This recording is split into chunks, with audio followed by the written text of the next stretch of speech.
Здравствуйте, дорогие любители необычных железяк и все, кто заинтересовался UMPC. Вот и вышел первый полноценный обзор, который вы так долго ждали. В данном видео, как вы уже, наверное, поняли из названия, я расскажу о наинтереснейшем Gigabyte M704. Сие чудо инженерной мысли было в муках рождено в далеком 2008 году. По сути, существует еще и ровер PC A700GQ, который является тем же гигабайтом, просто выпущенным под другой маркой производителя. Также есть гигабайт U60, внешне похожий на данное устройство, но с немного более грустными характеристиками. Я никому не навязываю своего мнения, но мне кажется, что это самый близкий к эталонному UMPC из всех, которые у меня есть. В моей коллекции он занимает особое положение, и это связано также с тем, что мне его подарила моя девушка. Итак, вернемся к самому устройству. Сначала расскажу о внутреннем содержании. Здесь установлен процессор, выпущенный компанией VIA Technologies, а точнее VIA C7M OLV, выполненный по технологии 90 нанометров с тактовой частотой всего-то 1,2 ГГц, что по современным меркам маловато. Видимо, выбор компании Gigabyte пал именно на этот процессор из-за реализованной в нем технологии PowerSafe, заключающейся в регулировании питания и тактовой частоты процессора. Это сейчас процессоры могут менять свою тактовую частоту чуть ли не в десятки раз, а в те времена это было новинкой. Оперативной памяти, кстати, здесь не гигабайт, а чуть меньше 768 мегабайт, что для 2008 года, скажем, прямо уже недостаточно. Установлена DDR2 533, которая к моменту выхода была уже не слишком новой, скорее уж старой. Жесткий диск на 60 гигабайт – стандартное решение для того времени. Wi-Fi стандарта 802.11bg.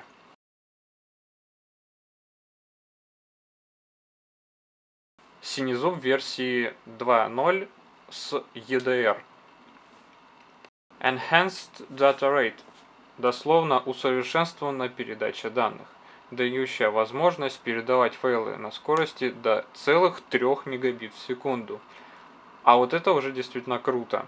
Но есть одно но. Для того, чтобы что-либо передать на такой скорости, необходимо иметь как минимум 2 таких устройства. А это, как вы понимаете, большая редкость для того времени. Ну и это, пожалуй, все из того, что нельзя увидеть, не разобрав, разве что чипсет VIA V700. Теперь взглянем на внешнюю сторону устройства. Экран сенсорный 7 дюймов, разрешение 1024 на 600 пикселей, которые мы видим на лицевой стороне. Углы обзора не слишком плохие.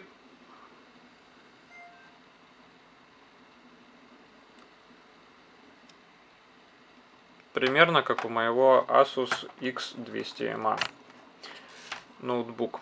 Сверху можно видеть веб-камеру на 1,3 мегапикселя, сбоку крошечного размера тачпад и ряд функциональных клавиш. Сверху вниз. Сделать фото с камеры, отключить тачпад, меню мобильного центра, если установлен, и последнее приближение части экрана, на котором находится указатель мыши. Слева находятся две клавиши, представляющие собой эмуляцию левой и правой кнопок мыши соответственно. Над ними находится светодиодная индикация, синий зуб, Wi-Fi, использование жесткого диска, зарядка батареи, статус подключенности и микрофон. Данный MPC открывается по типу слайдера. Необычное, но, на мой взгляд, удачное решение. В открытом состоянии нашему взору предстает клавиатура. В моем случае только на английском языке. Давайте на нее посмотрим. Как вы уже успели заметить, она разбита на два блока. Мне самым логичным кажется набор двумя большими пальцами, но это довольно сильно снижает скорость печати, так что вряд ли на нем можно напечатать «Войну и мир».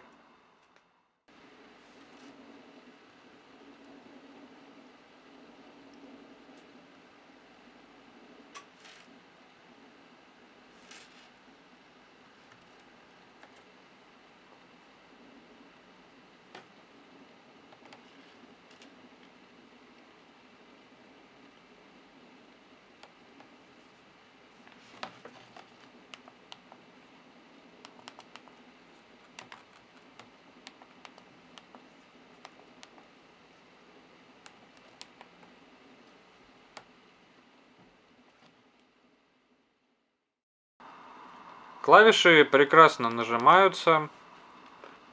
Присутствуют кнопки F1, F12 и все остальные, которые обычно имеются в стандартной ноутбучной клавиатуре.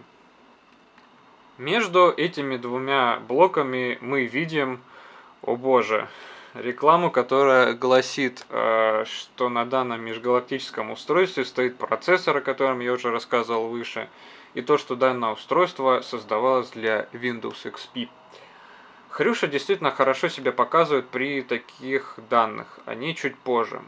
И кроме рекламы здесь есть 4 клавиши. Включение и выключение Wi-Fi, синезуба и камеры. А также включение BY-модуля, к нему мы тоже скоро вернемся. Работать за столь крохотной сенсорной панелью хоть и странно, но довольно удобно, так как она весьма отзывчива. Сенсорность этого экрана тоже довольно неплоха, ну, для того времени.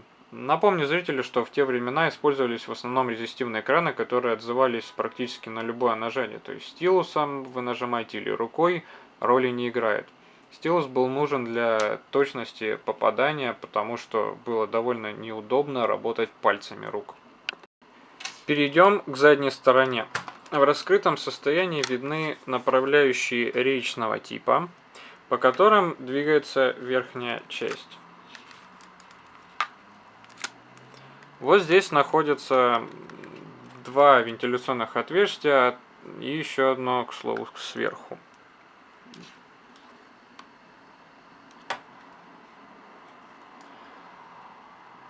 Тут же рядом динамик. Тиховатый, конечно, но для того, чтобы услышать системные звуки, хватит. Ниже расположен батарейный отсек. Батарея стоит на 3,9 ампер-часа. В самом низу располагается ниша для стилуса.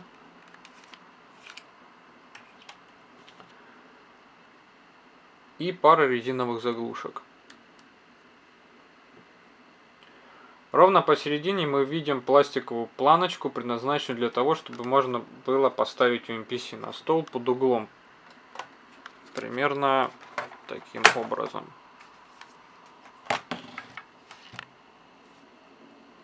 Но вот тут есть одна фишка. Если ее снять, под ней мы увидим разъем BY-модуля.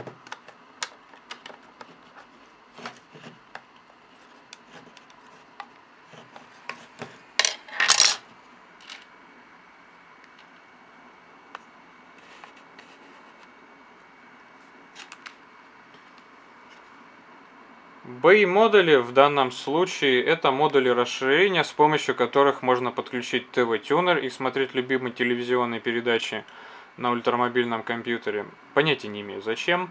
А также более полезный GPS-приемник с антенной.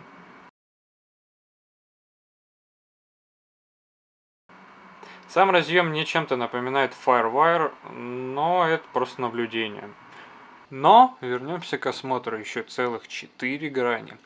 Сверху, как я уже говорил, находится вентиляционное отверстие. Исходящий воздух гонится вентилятором охлаждающим процессор. Рядом отверстие для кенсингтонского замка. Здесь. На левой грани сверху вниз находится порт USB, слот для подключения карточек SD, вытаскиватель батареи. Он нужен для отсоединения батареи при отключении ее. И переключатель блокировки батареи для того, чтобы случайно не отсоединилась батарея во время переноса. На правой грани сверху вниз. Разъем питания, микрофонный вход и выход на наушники. Кнопка, дающая команду Alt-Ctrl-Del, выключатель и включатель спящего режима. И последняя качелька громкости, вот здесь.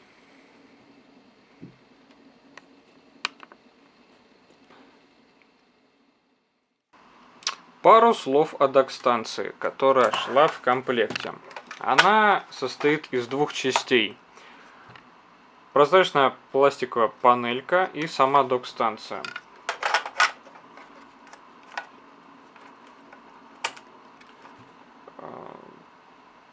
По центру кнопка включения с синим светодиодом. Слева один слот USB. На задней стороне разъем подключения внешнего источника питания, выход на монитор VGA, подключение кабеля Ethernet, два USB кабеля можно подключить.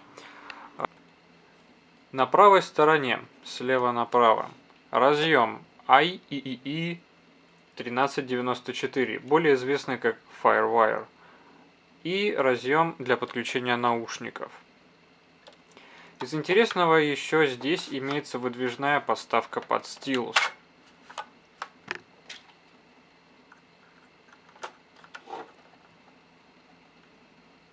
Стилусов, кстати, два в комплекте.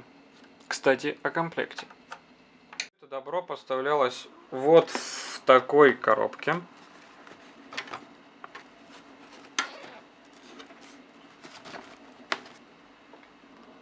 А также вот с такой сумкой,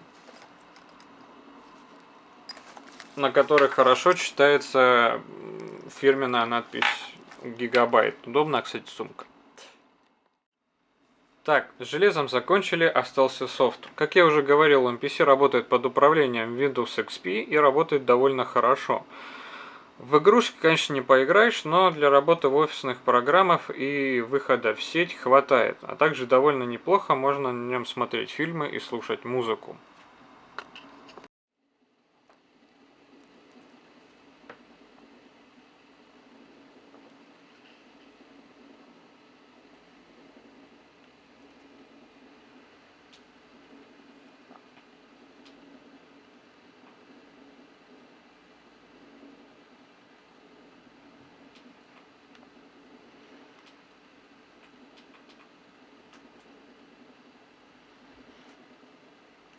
Вот так на нем выглядит просмотр современных веб-страниц.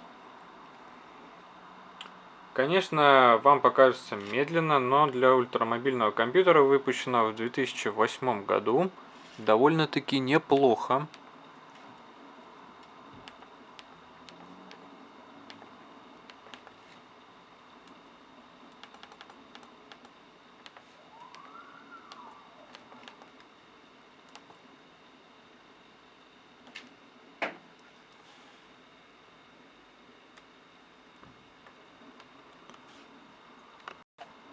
Фильмы и музыку демонстрировать не буду, так как вы уже поняли, как он будет себя вести.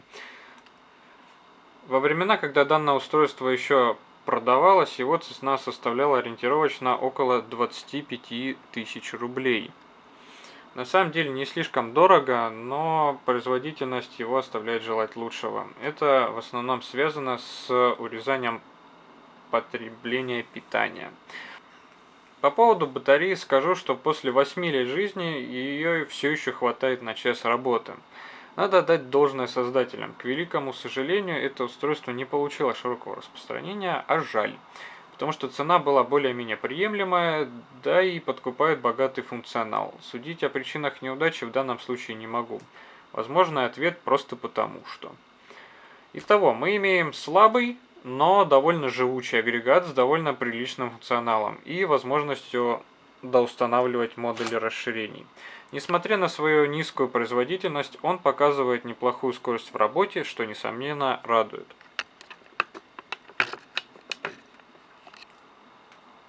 Итак, если вам понравилось и вы будете смотреть следующие ролики, то подписывайтесь, а также заходите на канал Кирилла Лейфера, где он очень интересно рассказывает о старых девайсах. Спасибо за внимание, до новых выпусков.